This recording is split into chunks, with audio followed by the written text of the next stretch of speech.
In the first video I made on Rayne, we saw the New Mexican chicken tender have a bit of a meltdown in a Nigerian market with her partner Chidi. She was upset, accused Chidi's sister of knowingly murdering her family. What kind of person would just kill somebody's family right in front of them? As in the chickens for sale at the food market, not her actual family, of course. And mocked Chidi's religious beliefs after he revealed to Rayne that he'd taken a vow of celibacy. Now all of a sudden you're telling me your little celibacy story? Are you kidding me?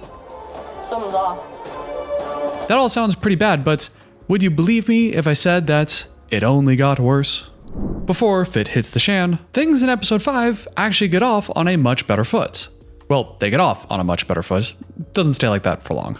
They take a walk at this nice nature park. Rayne is acting as his visual guide and telling him of all the beautiful things she's seeing. And this being the next day, after the two of them have had some time to cool off and think about things, Rayne actually broaches the conversation about the fight they just had and apologizes. I didn't mean to get a little angry at the market. She says she's sorry about blowing up at the markets, she didn't mean to, and clarifies to Chidi about the physical thing that, although the conversation they've been having has been around sex in particular, Rayne clarifies that her actual needs are just to feel physically close to him. She wants hugs, hand-holding, cuddling, that sort of thing. It's not strictly about sex. All I wanted was to love and cuddle on each other and actual just love and connection, you know what I mean? I wasn't looking for just sex. Which, despite making me feel smart, because that's exactly what I had predicted in my last video, go check out that video here if you're interested, by the way. So many times in the show, we see somebody complain about their lack of sex and focus entirely on the sex part of it, that it's nice to see someone actually make that distinction. Yes, sex is a part of it, but oftentimes the real need is based on emotional attachment and a sense of security. So really great that Rayne is able to articulate that and suggests that she's not so bad at relationships as she might seem at times. I wanted the physical attention and just to be alone with you and go for walks and hang out, and that's all I wanted. But I respect your decisions. That's great to see and makes Chidi very happy. And not only is he happy that she's apologizing, he tells us in a one-on-one that he's completely amazed at this situation because in their 4 or 5 years together online, she has apparently never apologized once. I am surprised that Rayne apologized for getting angry. This is the first time Rayne ever apologized to me for anything. So, good on her for apologizing, but if this is the first time in 5 years that she's apologized, that's not a good sign. And because Rayne is being so nice, he's also able to open up and say, yeah, I could see from all of our conversations before, I did kind of lead you on and I do feel bad for that, I'm sorry. She asks for affection, he promises that he can do that, and they end the conversation on a hug. Now come to me. Don't throw me over. So that was their good scene of the video. The next scene is a little weird and creepy, and the following scenes after that are complete shit shows. The next day, the two of them go to a nature conservatory where Chidi can show Rayne a bunch of the cute animals around.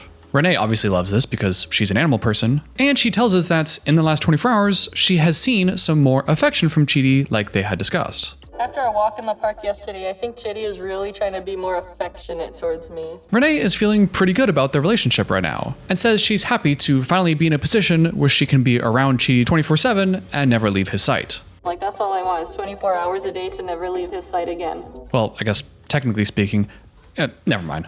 The two of them are just chilling at this park with this monkey that's hanging around them. Rayne loves the monkey, but that is terrifying to me. They are too strong and look way too smart for me to get anywhere close to them. Oh, mouth. He's a little fatty. Okay, I almost had a stroke.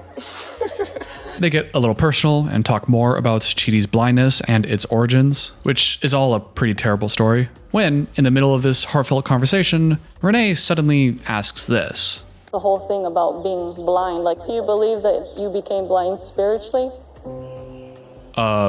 What? The whole thing is spiritually connected? Because if you could see, I wouldn't be here. I don't know what she means by that. But we then see Rayne in a one-on-one explain that when they first met online, she was so insecure about herself, and when she found out that she was blind, she felt better, more relieved, less self-conscious, and that allowed her to develop a deeper emotional connection with him. So given that context, it sounds like what she's saying is if Chidi didn't have these freak accidents that left him blinded, the two of them wouldn't have ultimately developed this deep connection, and she wouldn't be here today.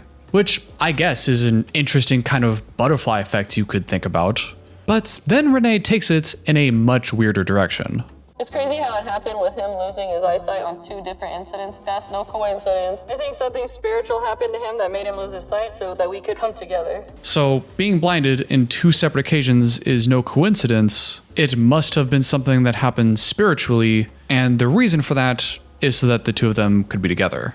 I don't know exactly if that's what she's saying. Not sure what it sounds like, but something about that feels very off. That kind of minimizes the whole trauma and negative experience of being blind, as if to say that it was all worth it because we can be together. Taking a little too much credit there, kind of minimizing his experience, but also, don't you think if your relationship was so important and needed to happen, that maybe God wouldn't have blinded Chidi his entire life? And maybe, just a thought, God could have directed Rayne to go to therapy or something and become less insecure about her body. I don't know. Feels like between the 2 examples, I feel like it would be a lot easier to make one person less insecure than having to blind the other person for life. I mean, I don't know. Who am I to question God? So that we could come together. It's just adding up to like the perfect thing. Yeah, see what I mean? Perfect for her, but that kind of ignores the whole I'm blind my entire life and this is incredibly inconvenient for me. I don't know if Chidi would agree that this is now a perfect scenario. But, you know, benefit of the doubt, maybe this was just made to appear in a weird way because of the editing. Maybe she doesn't actually believe any of that. Well...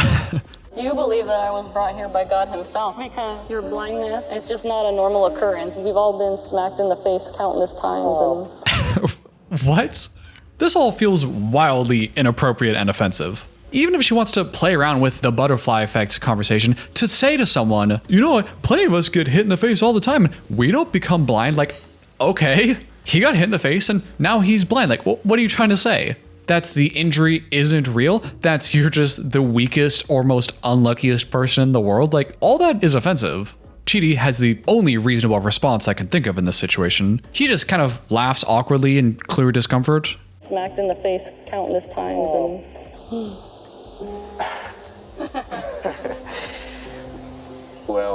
And tells us in a one-on-one that he thinks this was pretty over the line. Outlandish and kind of insulting. And then tells us that sometimes it seems to him as if Rayne is living in an alternate reality. Sometimes it seems like she lives in alternate reality. Gives me a great deal of worry on how such a person could guide me through the future and through life. The scene ends, and then we get episode 6, where, as I said earlier, things go downhill rapidly. The episode starts off with Rayne taking Chidi to an eye doctor just to check things out and see if technology has progressed. Turns out it hasn't. Nothing really happened in those 2 scenes. But once they get home from the doctor visits, it's time for a family dinner with Rayne, Chidi, Chidi's sister, and Chidi's sister's husband. And this is a big problem. Because, if you don't remember, Rayne has had a premonition her whole life that she will have a terrible interaction with one of her romantic partner's sisters. I've always had this feeling about some sort of drama or something in the future with the man's sister. So, it's very unfortunate that throughout this whole trip, Rayne and Chidi have been staying with Chidi's sister. Which, by the way, is the same sister that Rayne had yelled at previously at the market. So, the 2 of them really have not gotten off on the best foot. They're all at the dinner table, ready to eat this traditional and favorite Nigerian dish of theirs. The sister is being very nice, frequently calling Rayne sweetheart and trying to instruct her how to eat the food. But as nice as the sister appears to us, Rayne is getting a completely different vibe. I've been getting some weird vibes off Victoria. Real dark energy that even though we're all hugging, I'm like, there's something there. Even when we look at each other in the eyes, there's something there. And man, if that ain't foreshadowing.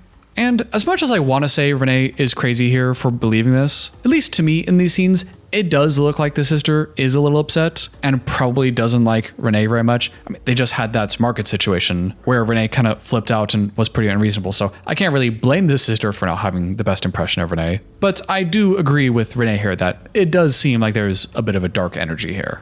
Rayne tries some of the food, very clearly doesn't like it. But it's great, right?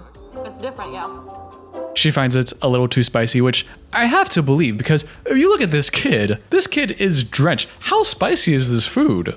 While they're all talking about food, the sister asks Rayne what kind of food Rayne cooks at home, and Rayne very confidently, without any shame, brags about how much processed food America has and how people in America don't really cook. We don't really cook, especially in the US. Everything's pre-packaged, warm up. We got tomato soup, cream of chicken, cream of mushroom. But no, when it comes to cooking, I'm just like Hot Pocket, pizza. Kind of an insane concept to me to be proud of the packaged foods and to not cook your own food. But I recognize that that's just where I'm from and probably not that uncommon where she is in the country. The sister then asks Rayne about her kids and what the kids know about Chidi, and this is where things start to go off. Rayne mentions to the sister that she feels like she and Chidi are soulmates and have a deeper spiritual connection. The sister then asks to clarify, what do you mean by spiritual? How do you mean, dear? What do you mean by spiritual? Rayne says that the relationship was ordained by God. God ordained. And then, I don't know if this was just goofy editing on the producer's part or what, but it seems like the sister then asks Rayne if they've done anything physical, which Rayne really doesn't like. I can't believe that she even asked me if Chidi and I were physical at the dinner table in front of family. Honestly, I'm really sick of her getting into our business. Man, just like in the first video about them, her facial expressions when she says things, it's kind of terrifying, right? Honestly, I'm really sick of her getting into our business. And now, seeing this as a major overstep from the sister's part, Rayne then addresses the elephant in the room and asks the sister directly why she seems so mad all the time. Why do you look so angry? I'm not angry. No, but I see you all the time, and I'm just saying, like, throughout this whole time, you've been looking real angry. The sister and the husband deny that she's angry. I am not angry. I'm just... Rayne doesn't buy that and starts pushing back. No, I'm just making, that's why I asked you. And everybody, including me, are very uncomfortable right now. Chidi recognizes that because he can't actually see the situation, he therefore can't know if Rayne is actually overreacting. But because he knows her and he knows how she can get very paranoid about things, he does tend to believe that she probably is overreacting and being a bit wacky here. Rayne is deeply insecure and she always feels everyone is up against her. The three of them continue this kind of Cold War argument a little bit longer. Nothing bugs me anymore. When I don't get along with people, I move on. I don't linger. And the scene ends. And before we get to the finale scene of episode 6, where things really get super toxic, I have to say, I do kinda get where she's coming from. Her behavior and attitude still seem quite troubling, and it certainly doesn't seem like she's at all open to any kind of peaceful resolution. But even if the sister doesn't like Rayne for completely legitimate reasons, it still does seem pretty clear that the sister has a pretty low opinion of Rayne. And if you're staying in a foreign country and you don't know anything about the area and you're just staying in the house of someone who you think doesn't like you very much, you probably wouldn't feel very safe. And then, when you consider the fact that there's this big sore spot in the relationship around physical intimacy, and you feel like that host that doesn't like you is prodding into your personal life like that, I could see how that could all compact into you thinking that this person, they just suck, they're rude, they're inconsiderate, they don't like me, like, F this person. I could imagine that. The next day, Rayne looks back at that dinner and sees the whole thing as proof that her intuition about not trusting people's sisters was right all along. Victoria is starting to show clues to maybe as to why I might have some deep down issue when it comes to sisters. My gut is never wrong. Never wrong. Which, unfortunately, sounds like exactly the kind of self-fulfilling prophecy that I predicted she would have in the first video I made about them.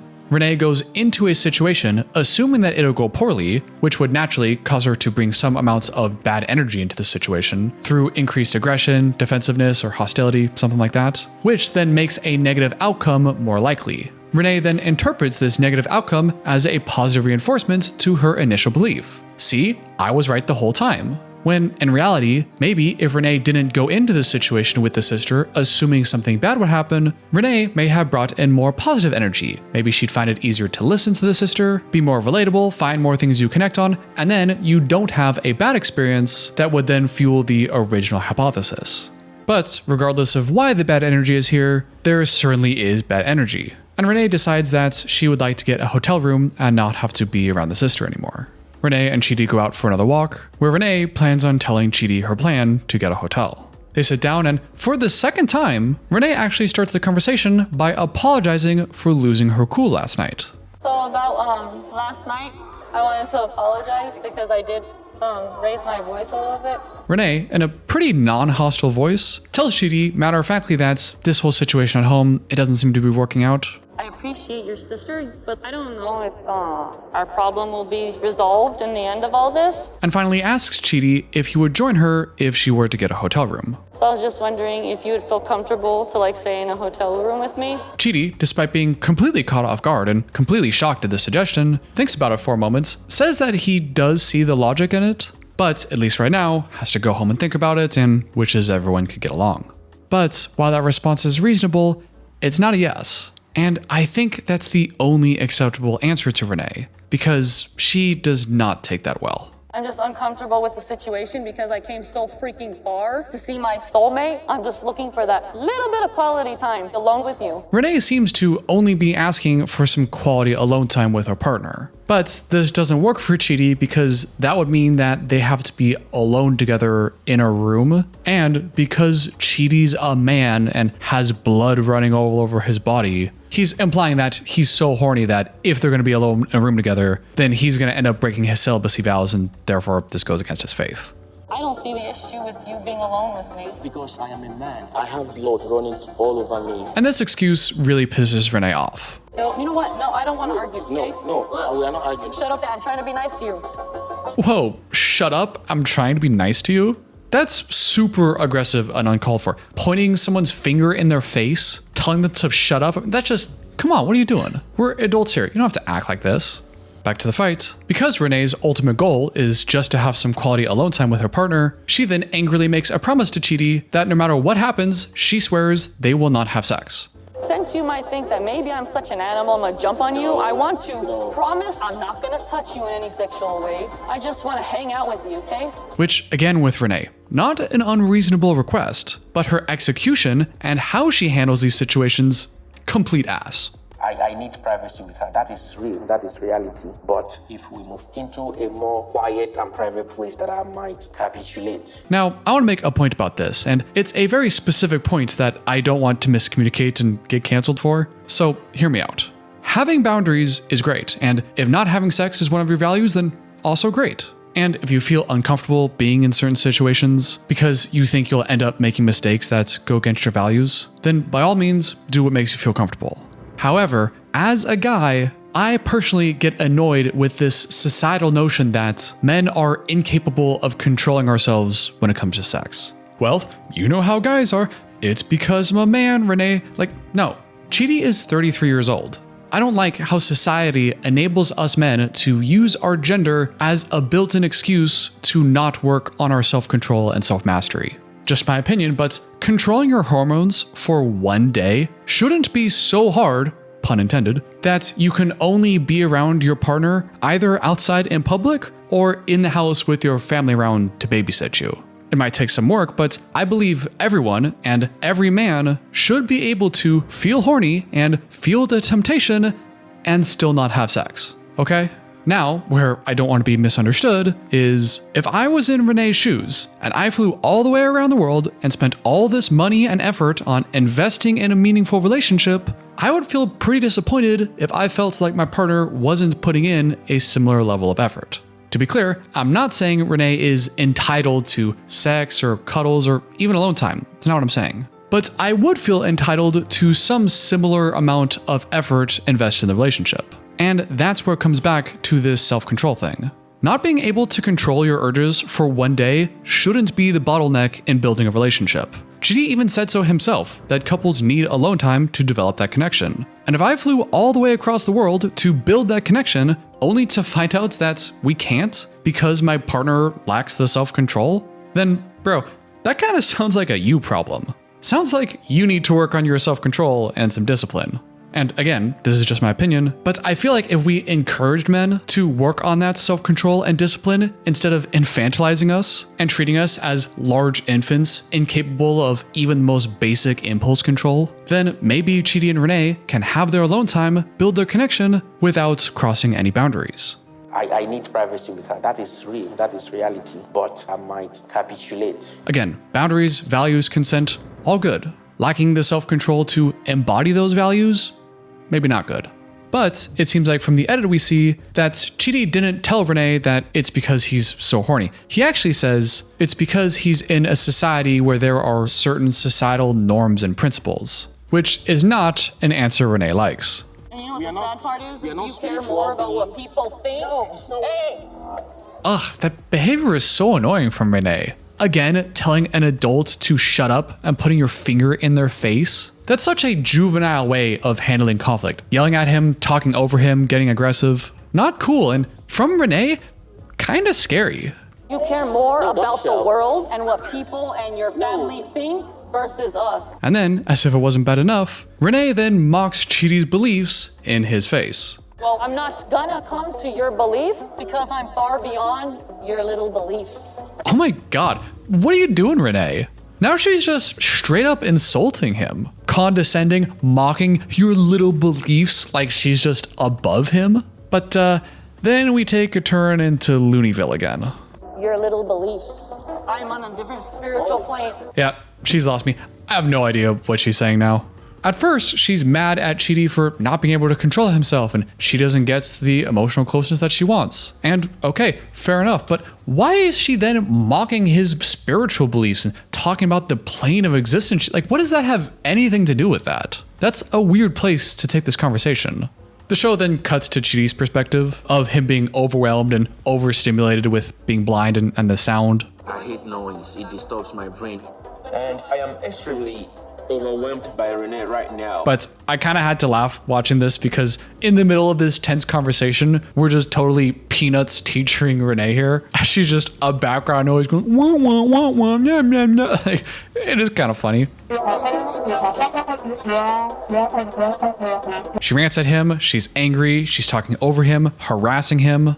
Don't say no to come over here, so respect me. I am sorry. No, I'm serious. I mean, she's just harassing him here. She's not using a super loud and booming voice, but if we were to swap the genders here and we heard this masculine macho man with a deep voice yelling at his partner, "No, don't interrupt me. You shall respect me." Blah. It would be pretty clearly very problematic behavior. She may even have a small point here, but the execution is absolutely terrible and full of harassments, and it's complete shit. And finally, after this whole awkward journey, we are finally at episode 7, where Renee officially goes off the deep end.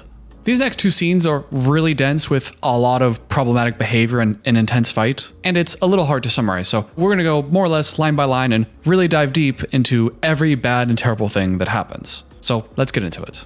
As the episode starts, we see Renee packing all of her things, getting ready to go to the hotel. Chidi comes in to ask her what she's doing, and although he doesn't know it, he is in a make or break situation. Because Renee really wants Chidi to join her in the hotel room, and this is his last opportunity to get on board. Renee asks him again if he'll be joining her, and unfortunately, he says no.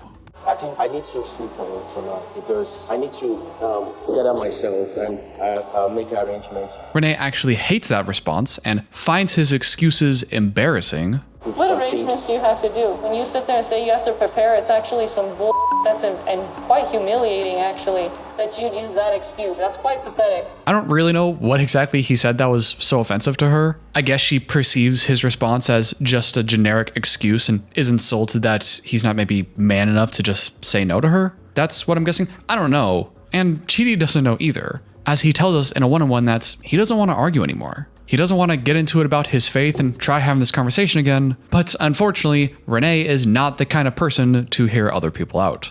Chidi then digs his grave just a little bit deeper and says that he would like to talk things over with the sister and the sister's husband, which Renee obviously doesn't like, and complains that Chidi is spineless and she has to be dating 3 people now instead of just Chidi. That's messed up. So it's like I'm dating 3 people. Renee then rhetorically asks Chidi if he wants to lose Renee forever. Do you really want to lose me forever? Which is really immature and is basically a threat, trying to strong-arm him into getting what she wants. She then rants for 20 seconds about how she wants to be dating a man and not a spineless coward that has to go running back to mommy and daddy. Playing these little games, Chidi, I'm looking for a man. I'm looking for a man that can make his own decisions and move on, but nothing was ever enough. You still gotta ask mommy and daddy in the next room, okay? So now, not only is she threatening him, she's also insulting and mocking him. Renee reiterates that being in this house at all with the sister and the husband is not good for the relationship, and she feels like an intruder. I feel like an intruder. 1, an intruder in your pants, and 2, an intruder in the house, okay? Which, as I've said before, I think could be a legitimate point from Renee, but again, the execution. Nobody's gonna take you seriously when you act this immature and hostile about it. Which is sort of a shame, because if she didn't come off so loony and aggressive all the time, I don't think the two of them would have such a problem. Renee starts raising her voice even more, insulting Chidi about how pathetic he is, that he doesn't feel comfortable being alone with Renee, and feels like the sister is constantly checking up on them as if she's a chaperone. We can't even be in the same room, okay? Make sure sister won't go over there and check on me either. At this point, Chidi is also starting to lose a little bit of his cool and starts defending the sister, saying she has every right to check in on us. This is her house. She's my sister. She has the right. You can think whatever you want. She's an intruder, okay? Play with yourself. This seems to be a big thing for Renee. I guess this is something that must be happening off screen, but it seems like the sister will frequently just jump in to check in on them when Chidi and Renee are alone together. And while Chidi thinks that's normal, Renee might kind of feel like the sister keeps checking in on them as if to suggest that maybe she doesn't trust Renee with Chidi, which would feel kind of insulting. Most of us as adults are not used to another adult checking in on us like we're children. We then get a one-on-one where Renee claims that the sister is actually controlling Chidi, and Renee is the only one that sees that and is trying to break him out of her control. I don't know why Chidi can't see the truth about his sister. She's controlling Chidi, and I'm the bad guy for trying to break him free. I don't really know what she means here. She has been Chidi's guide with the blindness and helps him with things. But to say that the sister is controlling him and he doesn't see it, I'm just the only one that is breaking him free. That's very odd and perhaps an even troubling way to see this, which we'll get to soon. At this point, the sister's husband reveals himself that he's been listening this whole time. But although the husband seems to be pretty chill and has a calm voice, that does not stop the impending argument. Chidi tries telling Renee that whatever's going on here with the sister, it can't all be his actual sister's fault, because, as he reminds us, Renee already came into the situation having some kind of negativity around sisters in general. It's not a matter of the discord you had with my sister. I remember before your comment, you already told me. But instead of seeing the logic in that, Renee just sees that as further proof that she was right all along, you see? You already told me that you can't cope. There's a reason for that, because what happened? Not known for the first time. There's a reason. Which we've been over already with the self-fulfilling prophecy schemas thing. And thoroughly convinced she's right, she then gets in Chidi's face about it. I always felt deep down. There was a reason. See what happened? You said you can't cope with sisters. Shut up, Chidi. Oh, gosh. Again, getting in his face, putting her hand in his face, telling him to shut up. Really not acceptable behavior. Very not cool. But it was kind of, it looked like she gave him a little force blast, like she's has magic. Chidi is at a loss with Renee's behavior and tells us that he is deeply horrified at how Renee is acting right now, and shares with us a very wise observation. I am beginning to believe that Renee's problem with my sister has nothing to do with my sister nor anyone else. This problem is deeply rooted in her. And now, in walks the sister. The husband then tries to calm Renee down and tries to say that he understands, she needs some time to vent. When Renee interrupts, then blames Chidi for this whole situation and says, see, you guys see how he keeps yelling at me? No, did you not just see how he yelled at me? I'm done with him. Okay, when he said he would stick up for me? So now Renee interprets this situation as Chidi losing his cool and yelling at her, which is an interesting interpretation of the events that just transpired, as if he's the primary antagonist here. She then gets mad and starts pointing in the husband and the sister's face, and then the sister gets involved, who steps back and says, no, the problem, Renee, is how you've been treating him, how you yell at him, how you cuss at him. Well, obviously, this guy. You took everything out of hand. You talk to him. Okay. Why you cuss him? Why are you? And if you didn't hear Renee over the sister, Renee is yelling at the sister and asking, why did you invite me over here if you hate me so much? Why did you invite me if you hate me? Why did you get on the phone and say I love you? So now, I told you it would be chaotic. Now it seems like Renee, at least in this moment, has reinterpreted the past and now believes that the sister has hated her all along, even before she arrived. Which, in all fairness, I suppose could be true. We have seen before the host family be very hostile and pessimistic towards the new partner. So maybe Renee might have a point, but it's hard to take her seriously when this is how she acts. Come over, we want you. I don't like you because you do this and that. Okay, I'm done. I don't like you because I think you do. What are you doing? This isn't just incredibly immature and juvenile behavior.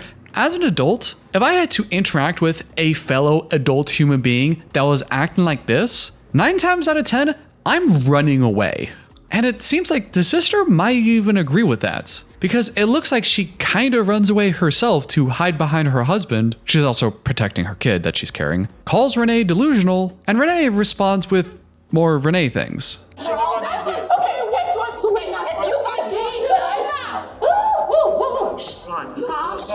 Again with the getting in people's faces thing. Screaming and then getting into someone's face, pointing at them to shush? This lady is so unhinged. We use that term a lot on the internet, but really unhinged. She also told the sister to calm down, and as if that wasn't frustrating enough, then tells her to calm down again in a mocking catty kind of way. It's fine. It's all right. calm down, girl. Everything in Renee's voice and tone and body language all just screams she wants to fight. And after yelling and getting in the personal space of the sister and their child, the husband now has to step forward and tell her politely to, hey, knock it off. You are talking to my wife. You understand? It's actually my wife you're addressing this way. And Renee sidesteps that point entirely to aggressively point at Chidi and demand that he stick up for her right now. You better stick up for me here. You You better stick up for me. Did I not always tell you that I always had a feeling about sisters? As if Chidi explaining that to the family would do anything except prove to everybody that Renee is the one with the problem here. I don't know how that's sticking up for her to say, oh yeah, the reason she's being a crazy bee right now is because she's always had these problems. That's pretty clear. Pretty clear to everybody that Renee is the one with the problem here. And this moment right here will prove the feeling that I had the entire freaking time. I didn't edit that clip, by the way. That's how she said that. Renee then tries again to explain to the family very angrily that how would you feel if you go to this foreign country and they don't trust you and they don't like you and they keep telling your partner to not go with this person's crazy. How would you like it? How would you like it if you first entered the relationship and his entire family was against you and involved? Which again, I can empathize. I do think she has a point here. But then every time she tries to make a point and maybe has something to say, she then goes off the total deep end and says shit like this. Let me tell you this, when Earth first started, Oh boy. and yeah, roll your eyes. Like I said, when Earth first started, it wasn't a program. Welcome to your program, okay? Yeah. I have no idea what she means by that. But if I hear someone in her tone of voice with that much anger say it, then I think all I need to know is to run away from this person. Chidi tells us that it's hard for him to see this level of anger from Renee, and that when she gets this mad, she basically says crazy things and it kind of scares everybody. He says abstract things that I can't really understand. Things that no one with his right senses can subscribe to. Renee finishes packing her bags, calmly tells Chidi that she would like to move on with her life, and that she's gone. Is this real? I know, it's not calm. I want to move on with my life. I love you, but I'm done. You will never see me again. As she takes her things and leaves the apartment. Chidi is overwhelmed, heartbroken, he feels sick. He says that he's so confused and said that he had no idea what to do in that critical moment. And yeah, you put yourself in his shoes, what could you possibly say? When you're with someone who's triggered like that, it feels like you only have two options. Chidi can either agree with Renee and say that yes, the sister is evil, she's always hated you, you've been right all along, which he wouldn't want to do. He doesn't want to support her delusions and just blindly agree with everything that she feels right now. But the other option is to try to push back, in which case he would be labeled as a betrayer. See, you've been against me, you're part of the problem, everyone is out to get me and so are you. There's really no right answer for Chidi here.